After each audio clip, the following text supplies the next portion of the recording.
پاک ایڈ کی programme voice اور وائس لیس میں ڈاکٹر ناصر حسین کا سلام۔ ہمارا آج کا پروگرام ہے پیلسٹائن، فلسطینیوں کی آزادی۔ جب ہم فلسطین کے مسئلے کی بات کرتے ہیں تو اس کا آغاز دوسری جنگ عظیم کے بعد ڈیکلیریشن آف بیلفور سے ہوا، جب پوری دنیا کے اندر پھیلے ہوئے اور بکھرے ہوئے یہودیوں کو بیت المقدس کی سرزمین فلسطین ایک ملک کے طور پر UN کی سیکیورٹی کونسل کی ریزولوشن کے بعد دے دی گئی، اور پھر اس زمین کے بارے میں کہ سعودی عرب کے کنگ سعود نے کہا کہ ہم اس فیصلے کو مان لیتے ہیں، تو اس کے بعد پھر پوری دنیا سے یہودی آبادکار فلسطین میں آ کر آباد ہونا شروع ہوئے۔ انہوں نے پوری دنیا کے بکھرے ہوئے یہودی جو جرمن نازی فورسز کے ہاتھوں اپنے قتل عام کے بعد مختلف دنیا کے حصوں میں پھیل گئے تھے ملکوں میں، ان کے لیے یہاں آنا اور یہاں آباد ہونا ایک وہ خواب تھا جو ایک زائنزم کی تحریک نے بنایا تھا اور ان کے سامنے رکھا تھا کہ یہ وطن فلسطین در حقیقت بنی اسرائیل کا علاقہ ہے اور ہمیں اسے ریگین کرنا ہے، دوبارہ حاصل کرنا ہے، اور یہاں پر ہم نے ایک عظیم اسرائیل کی ریاست قائم کرنی ہے۔ یہ ریاست 1948 میں قائم ہو گئی، اس کو اقوام متحدہ کی ممبرشپ مل گئی۔ پھر اس کے بعد اس کے چاروں طرف پھیلے ہوئے عرب ملک جن میں اردن، شام، مصر، عراق اور لیبنان شامل تھے، انہوں نے کئی جنگیں اسرائیلی ریاست کے ساتھ لڑیں، لیکن یہ سارا معاملہ نہ تو یہودی اور مسلمانوں کے درمیان جنگ ہے، نہ یہ یہودیت اور اسلام کی جنگ ہے۔ سمجھنے والی بات یہ ہے کہ کلونیل پاورز نے جب دوسری جنگ عظیم ختم ہوئی تو انہیں اس خطے میں ایک ایسی ریاست کی ضرورت تھی جو مستقبل کے آئل پروڈیوسنگ کنٹریز جو ہیں مڈل ایسٹ کے، ان کے اوپر ایک پولیس مین یا واچ ڈاگ کا کردار ادا کر سکے۔ میری ذاتی رائے کے مطابق اسرائیل اور فلسطین کا جو مسئلہ کریٹ کیا گیا وہ در حقیقت استعماریت کا ایک اہم مسئلہ تھا، اور اس استعماریت نے فلسطینیوں کو ٹارگٹ کیا، جس میں جرمنی اس لحاظ سے شامل ہو گیا کہ جو نازیوں نے یہودیوں کے ساتھ ظلم کیے ہیں، اگر وہی ظلم فلسطینیوں پر ہونے لگیں گے تو یہودیوں کے اوپر کیے گئے مظالم سے توجہ ہٹ جائے گی جو جرمنی نے کیے تھے، اور یورپ کے اوپر جو ایک کلنک کا ٹیکا تھا وہ ہٹ جائے گا ہولوکاسٹ والا، اور یہودی اور فلسطینی جب آپس میں لڑتے رہیں گے تو اس طرح ایک نئی صورتحال پیدا ہو جائے گی، اور پھر ہم اس کو سپورٹ کریں گے کہ جناب یہودی جو کچھ کر رہے ہیں وہ ان کا حق بنتا ہے، وہ اپنے ڈیفینس میں کر رہے ہیں۔ تاریخ کا ہلکا سا جائزہ،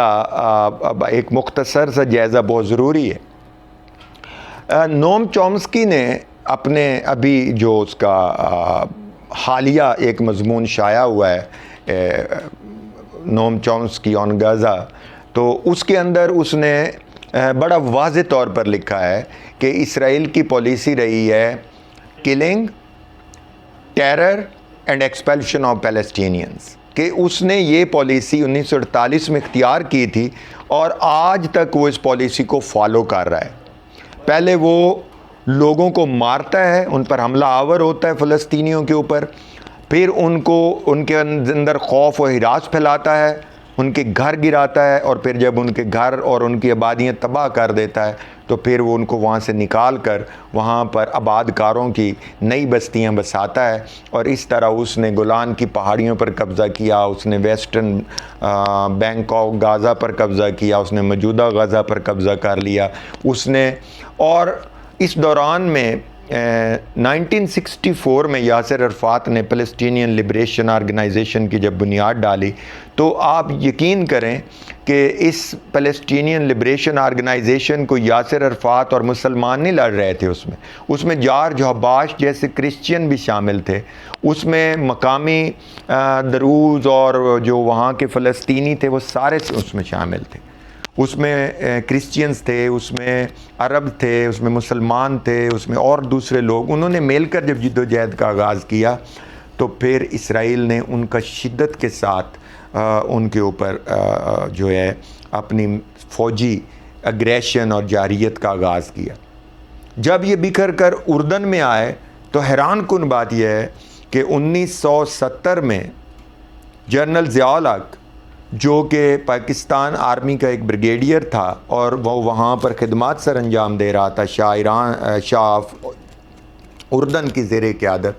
تو کہا جاتا ہے کہ اس نے 3000 فلسطینی مہاجرین کا ایز اے بریگیڈیئر وہاں قتل کیا۔ لیکن اسی پاکستان نے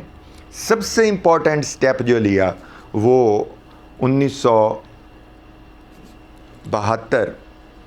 کے بعد آن ورلڈ اور 1969 آن ورلڈ لیا، جب بیت المقدس میں پہلی دفعہ مسجد الاقصیٰ میں یہودیوں نے آگ لگائی تو اس وقت OIC organization of Islamic conference یا OIC Islamic organization of Islamic countries کا پہلا اجلاس رباط موراکو میں ہوا، شاہ فیصل کی کوششوں، سعودی عرب کے بادشاہ کی کوششوں، اس میں پاکستان بھی شامل ہوا، اور یہ وہ آرگنائزیشن تھی جس نے اس وقت بھرپور قسم کا اسٹینس لیا اور اسرائیل کو کسی حد تک مجبور کیا کہ وہ مسلمانوں کو کی 38 سٹیٹس کے سامنے کچھ نہ کچھ حد تک وہ اپنے جو اس کا ٹیمپو تھا، جو اس کا ایک ٹیمپرامنٹ تھا، وہ نیچے آیا اور کچھ فلسطینیوں کو سکون کے دن ملے۔ لیکن اب OIC کے اوپر جب ہم نظر ڈالتے ہیں تو یقین کریں کہ وہ جو ایک انگلش سنٹینس کا امپریشن ہوتا ہے OIC یعنی ISEEC کہ میں دیکھتا ہوں یا میں دیکھتی ہوں والی بات ہو گئی ہے کہ اب OIC کی حالت یہ ہو گئی ہے کہ اس نے جو ابھی غزہ کی صورتحال پر اجلاس کیا اس میں سوائے مذمت کرنے کے کسی ملک کے رہنما میں اتنی طاقت نہیں تھی کہ وہ یہ سجیشن دے سکتا کہ اسرائیل کے خلاف ہم مسلمان بائیکاٹ کرتے ہیں، یا اس کے سب سے بڑے جو سپورٹر ہے USA کے ساتھ سینکشنز یا کچھ اس طرح، یہ صورتحال اب ممکن نہیں ہے۔ یہ تو وہ اس کے بعد اب آتے ہیں کہ اسرائیل نے کس کس مقام پر فلسطینیوں کا قتل عام کیا۔ 1948 میں جنگ ہوئی، عرب ہار گئے، 67 میں جنگ ہوئی، عرب ہار گئے، 73 کی جنگ میں تو پورا ایجپٹ کا آدھا صحرائے سینا جو ڈیزرٹ سینائے ہے وہ ان سے چلا گیا، اردن کا غزہ چلا گیا اور لبنان۔ تو جب وہاں سے PLO نے مائیگریٹ کیا اور PLO آ کے لیبنان کی وادی بقا میں آئی اور سیرین فورسز اس کا تحفظ کیا کرتی تھیں، تو 1982 میں نہ صرف وہاں سیریا کو شکست دے دی اسرائیل نے، بلکہ اسرائیل کے ایریل شمون نے اور جو وہاں کا جنرل تھا جس کی وہ کہتے ہیں کہ اس کی ایک آنکھ تھی، تو اس نے جب وہاں حملے کیے اور جب وہ شکست ہو گئی اور وہاں سے چاروں طرف سے اس کو گھیر لیا گیا اور عالمی مداخلت پر یاسر عرفات کو وہاں سے نکل جانے دیا گیا اور اس کے گوریلاز کو، تو جناب وہاں پر اسرائیل نے باقاعدہ طور پر ایک پلاننگ کے تحت صابرہ اور شتیلہ کے کیمپوں میں اسرائیلیوں کے مردوں کو، ایون ان کے ایک ماہ کے 2-3 دن کے جو میل بیبیز تھے ان تک کو قتل کر دیا اور نسل کشی کی فلسطینیوں کی، تاکہ ان میں مرد ختم ہو جائیں۔ یہ وہ اپیتھیڈ ہے، یہ وہ نسلی امتیاز ہے، یہ وہ نسل کشی ہے جس کے خلاف آج تک کسی نے آواز نہیں اٹھائی کہ اسرائیل جب بھی حملہ کرتا ہے وہ ان کی نسل کشی کے اوپر کے لیے حملہ کرتا ہے، اور وہ نسل کشی اس لیے کرتا ہے کہ ان کے فلسطینیوں کو اتنا خوف زدہ کر دیا جائے، ان کے اندر ان کی نسل کو مٹا دیا جائے تاکہ یہ ہمارے اوپر دوبارہ قابض نہ ہو سکیں اور اپنے وطن کو نہ لوٹ سکیں۔ اچھا، آج جو غزہ کا جو واقعہ ہوا ہے اس کی طرف ایک مختصر جائزہ لیتے ہیں۔ یہ اس تاریخی پس منظر کی بنیاد پر اگر آپ آج غزہ کو دیکھیں تو جو ابراہم ایکارڈ ہوا ہے ابھی ٹرمپ کے زمانے میں، اس میں تو ٹرمپزم کی بنیاد پر فلسطین نے کا جو بیت المقدس یروشلم کا سٹی تھا، یہ 1982 میں صابرہ شتیلہ کے قتل عام کے بعد اس پر قبضہ ہو چکا تھا، اور اسرائیل چاہتا تھا کہ یہ میرا کیپٹل بن جائے، لیکن اس میں کچھ مسلم ممالک اور ان کی ریزسٹنس شامل تھی۔ لیکن جب ابراہم ایکارڈ کے تحت یو اے ای نے، قطر نے، سعودی عربیہ نے اور اس کے علاوہ سوڈان وغیرہ نے اس کو تسلیم کر لیا اور ان کے ساتھ ڈپلومیٹک ریلیشن شپ قائم کر لیے، تو اس کا نتیجہ یہ نکلا ہے کہ اب کی بار اس نے پہلے ان عربوں اور مسلمان ریاستوں میں ڈیوائیڈ اینڈ ڈویژن کی، اور پھر ڈویژن کے بعد اس نے ان پر بیت المقدس کے اندر جو لیلۃ القدر کی رات تھی، اس رات سے ان پر اسرائیلی پولیس حملہ آور ہوئی، اور اس کے بعد انہوں نے وہاں پر جب ان کو مارا اور ان کے ساتھ زیادتی اور ظلم کرنا شروع کیا، تو اس کے جواب میں اگر حماس نے لانچر چلائے تو اس کے ڈیفنس میں ایک دم پورا مغربی میڈیا کھڑا ہو گیا، اور انہوں نے کہا کہ حماس نے چونکہ اٹیک کیا اسرائیل کے اوپر، اس لیے یہ اس کے جواب میں غزہ پر حملے کیے جا رہے ہیں۔ اب دلچسپ بات یہ ہے کہ جب ایک دن کے لیے خبر آتی ہے کہ مسجد الاقصیٰ کے اندر نماز کی ادائیگی کو روکا جا رہا ہے، اور اسرائیلی پولیس اور آرمی بربریت اور وحشت اور دہشت کے ساتھ حملہ آور ہیں، اس پر مغربی میڈیا بھی شامل تھا، اس میں دوسرے ملکوں کے میڈیا، الیکٹرانک سوشل میڈیا خبریں دے رہا تھا، لیکن جو ہی لانچر گرے اس کے بعد ہی مغربی میڈیا نے ایک دم اپنا پیراڈائم بدل دی، اور اس کے بعد اب پورا سب سے پہلے جو بائیڈن نے کہا کہ جناب امریکہ اسرائیل کی حمایت کرتا ہے کیونکہ اسرائیل اپنے ڈیفنس میں یہ جنگ لڑ رہا ہے، یا یہ حملہ کیا اس نے۔ اس کے بعد جرمنی، کینیڈا، آسٹریلیا، اس کے علاوہ ویسٹرن یورپ کے ممالک، ان سب نے مل کر اسرائیل کے حمایت شروع کر دی، اور مغربی میڈیا نے تو انتہا کر دی۔ انہوں نے کہا کہ جو کچھ ہو رہا ہے یہ یہودیوں پر حملے کے سلسلے میں ہو رہا ہے، اگر اسرائیل اپنے ڈیفنس نہیں کرے گا تو وہ کیا کرے گا۔ اب جناب بات یہ ہے کہ ایک طرف الیکٹرانک میڈیا مکمل طور پر بلیک آؤٹ کر دیتا ہے، اور وہ کوئی خبر فلسطینیوں کی طرف سے نہیں دینے دیتا، اور فلسطین کے اندر سے جب بچے، عورتیں، زخمی لوگ جو ہیں وہ اپنی سوشل میڈیا کے ذریعے ویڈیوز وائرل کرتے ہیں، تو آج مجھے یہ دیکھ کر بے انتہا دکھ بھی ہوا اور حیرانی بھی ہوئی کہ ایک ویڈیو جس میں ایک پولیس آفیسر، اسرائیلی پولیس آفیسر ایک بچے کو گردن دبا کر قتل کر رہا ہے، اور وہ بچہ کہہ رہا ہے اشہد ان لا الہ الا اللہ، وہ ویڈیو میں نے اپلوڈ کی فیس بک کے اوپر، تو فیس بک نے اس ویڈیو کو ریموو کر دیا، اور مجھے میسیج دیا گیا کہ یہ فیک ویڈیو ہے، ہم نے اس کو چیک کیا ہے اور اس کو کنٹینٹ کو اپلوڈ نہیں کیا جا سکتا۔ 85% جو ڈیٹا آیا ہے اس کے مطابق 85% ویڈیوز جو فلسطینیوں نے اپلوڈ کی تھیں سوشل میڈیا، فیس بک، ٹویٹر اور انسٹاگرام وغیرہ کے اوپر، وہ ڈیلیٹ کر دی گئی ہیں اور وہ نہیں دکھائی جا رہی۔ انسٹاگرام کا مالک ایک اسرائیلی ہے، اس نے تو مکمل طور پر بائیکاٹ کا اعلان کر دیا، اس نے کہا جی کوئی ایسی ویڈیو یہاں سے نہیں اپلوڈ ہو سکتی جو اسرائیل کو کنڈیمیشن کے لیے۔ اس کے بعد ٹویٹر نے بہت ساری ٹویٹس کو ڈیلیٹ کر دیا۔ اس کے بعد فیس بک نے تو آپ کے سامنے میں نے اپنی ذاتی مثال پیش کی ہے۔ اب جناب بات یہ ہے کہ ایک طرف الیکٹرانک میڈیا اسرائیل کی حمایت کرتا ہے، سوشل میڈیا ان کی حمایت کرتا ہے، اور اس کے بعد پھر جو ویسٹرن انٹلیکچوئلز ہیں جو اسرائیل کے حمایتی ہیں وہ اس میڈیا کے اوپر آ کر بیٹھ جاتے ہیں اور وہ فلسطینیوں کو ایک مظلوم ثابت کرنے کی بجائے ان کو وار مونگر یا ایک ایسی قوم کے طور پر پیش کرتے ہیں کہ یہی فساد کی جڑ ہے۔ یہ فساد کی جڑ نہیں ہے۔ Israel is a illegitimate child of colonialism, and colonialism hasn't finished in the world. It has adopted a new shape. Colonialism کی شکل بدل گئی ہے، اور اب کلونیلزم مڈل ایسٹ کے اندر جو اس وقت امپیریلسٹ ہے وہ سب سے بڑا امپیریلسٹ ہے اسرائیل. اور اسرائیل کو جو امریکہ $350 بلین سالانہ سے بھی زیادہ امداد دیتا ہے، وہاں کہیں بھی یہ نہیں لکھا ہوا کہ انسانی حقوق کی خلاف ورزی کی صورت میں اس کی امداد کو روک دیا جائے گا. ایسا نہیں ہے، اور اس کو انڈیپینڈنٹ اور فری امداد ملتی ہے. اس کے علاوہ جو اس کو اسلحے کے سب سے بڑے سپلائرز ہیں وہ امریکہ ہے، وہ جرمنی ہے، اس کے بعد کینیڈا ہے، اس کے بعد اٹلی ہے. اب اس وقت فلسطین کے حق میں سب سے زیادہ مظاہرے بایاں بازو کی تنظیموں نے اور سول سوسائٹی نے لندن میں کیے ہیں، اس کے بعد جرمنی میں ہوئے ہیں، اس کے بعد کینیڈا میں ہوئے ہیں، امریکہ میں ہوئے ہیں، اور ایون دنیا کی سب سے بڑی ریلی جو ہے وہ یمن میں ہوئی ہے ان کے حق میں. اس کے بعد لیبنن میں ہوئی ہے. سیریا کے لوگ تو آلریڈی تباہ حال ہو چکے. گزارش اور یہ ہے کہ اس تمام جائزے کے بعد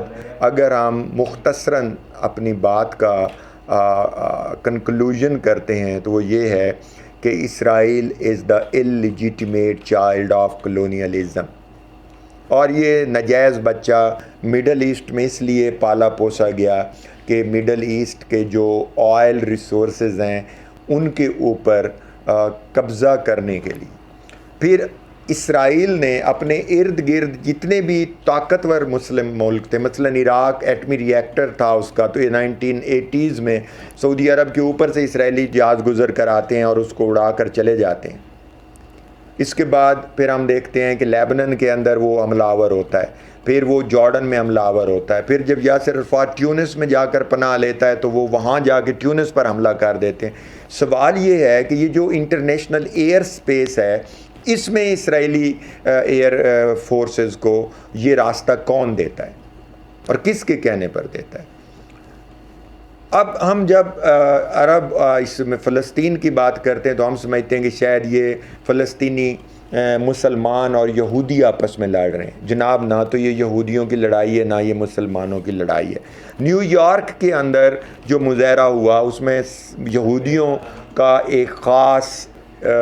بڑی تعداد شامل تھی، اور انہوں نے کہا کہ یہ ہمارے نام پر اسرائیل ہمیں بدنام کرتا ہے. یہ یہودیت کا مسئلہ نہیں ہے، یہ تو زائنسٹ ہیں، یہ وہ زائنزم کی تحریک ہے جو اسرائیلی گریٹر اسرائیل کے لیے کام کرتے ہیں. بات یہ ہے کہ جو جہاں بھی کانشیس اور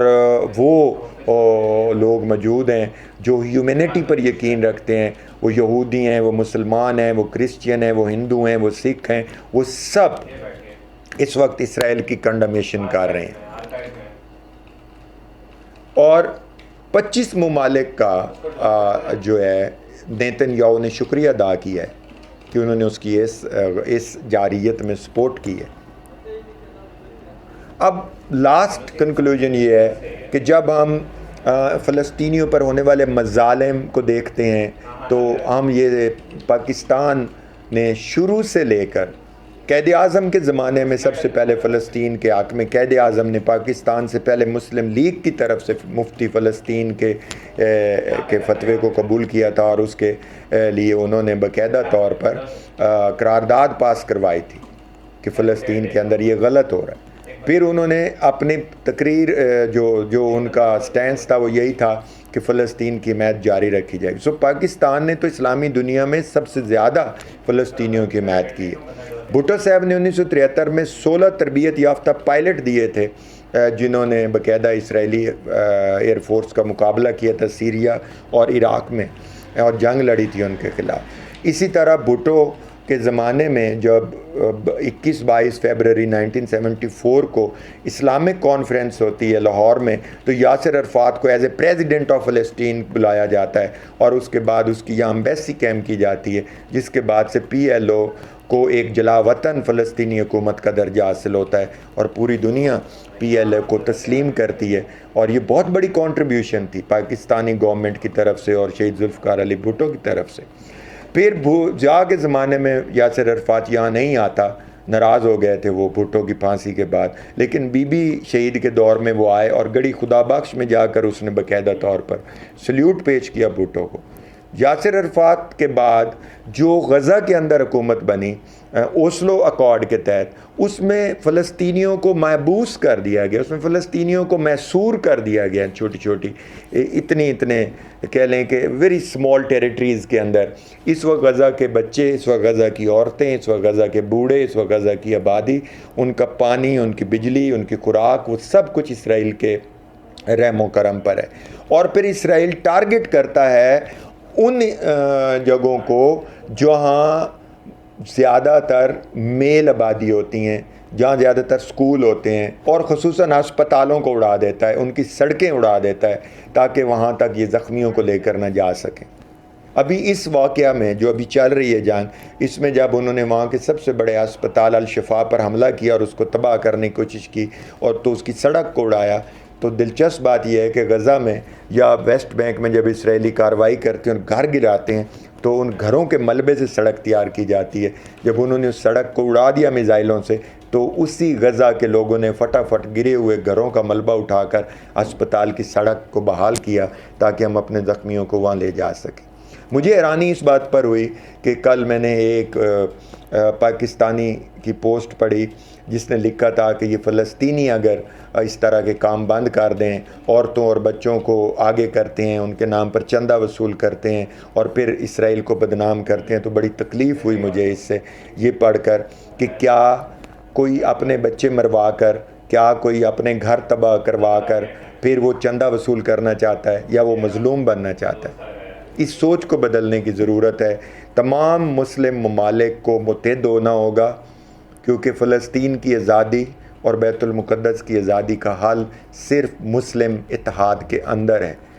سوائے ابھی میں نے ایک ٹویٹ پڑھی ہے جو قطر کے حکمران کی طرف سے تھی، اس نے اسرائیلی ایمبیسڈر کو بھی نکال دیا اور انہوں نے کوئی تقریباً $50 ملین ڈونیشن بھی دی ہے غزہ کے لوگوں کو اپنی بحالی کے لیے۔ اس کے علاوہ کسی مسلمان ملک کی طرف سے کوئی سبسٹینشیل سپورٹ ابھی تک نہیں آئی۔ اگر ہم ترکی کے بیانات کا جائزہ لیں تو ترکی ان کا سب سے بڑا ٹریڈ پارٹنر ہے، ایجپٹ ان کا سب سے بڑا ٹریڈ پارٹنر ہے، جارڈن ان کا ٹریڈ پارٹنر ہے۔ مسلم ممالک کو یہ تاثر دیا جا رہا ہے کہ جب اسرائیل کو تسلیم کر لیا جائے گا تو امن قائم ہو جائے گا۔ اگر اسرائیل اپنے آپ کو تسلیم کروانا چاہتا ہے تو اسرائیل کو بھی یہ باور کرانے کی متحدہ طور پر ضرورت ہے کہ اسرائیل کے ساتھ وہ تمام علاقے خالی کر کے دینے ہوں گے جو عرب فلسطینیوں کے اور عربوں اور یہودی فلسطینی جو آلریڈی وہاں رہتے تھے، وہ سارے علاقے خالی کرے اور وہاں پر فلسطین کی ریاست باقاعدہ طور پر قائم کی جائے۔ اور اسرائیلیوں کے دماغ میں جو یہ بات سمائی ہوئی ہے کہ یہ ہمارا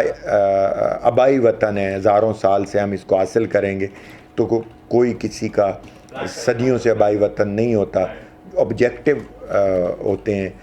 آبجیکٹیو سینیریو دیکھے جاتے ہیں، اس کے اندر رہ کر وہ ریاستیں تشکیل پاتی ہیں۔ جب تم یہاں ہجرت کر کے آئے تو یہاں عربوں نے تمہیں پناہ دی اور انہی عربوں کے آئے تم قتل کرتے ہو۔ تو اسرائیل کے اوپر اگر بین الاقوامی دباؤ بڑھانا ہے تو سب سے پہلے تو ساؤتھ افریقہ کی طرح اس کے اوپر اکنامک سینکشنز لگانی ہوں گی، جس طرح ساؤتھ افریقہ پر لگی ہوئی تھیں، اور وہاں پر جو بلیک اور وائٹ کی اپیرتھیڈ تھی اور وہاں پر جو نسلی امتیاز کا خاتمہ ہوا وہ اسی سے ہوا۔ پھر فلسطین کے لوگوں کی جو مالی امداد ہے اور جو معاشی امداد ہے اس کو اضافہ کرنا ہوگا، ان کی تعلیم، ان کی صحت، اور اس کے لیے اسرائیل کے اوپر دباؤ بڑھانا ہوگا اور ان کے معاشرہ ختم کرنا ہوگا۔ اور تیسری چیز یہ ہے کہ OIC میں دیکھتا ہوں والی گفتن اور برخاستند والی یہ جو کاروائیاں ہیں مسلم ممالک کی آنیاں جانیاں ہیں، یہ ختم ہونی چاہیے اور باقاعدہ سبسٹینشیل سٹینس کے ساتھ سامنے آنا چاہیے۔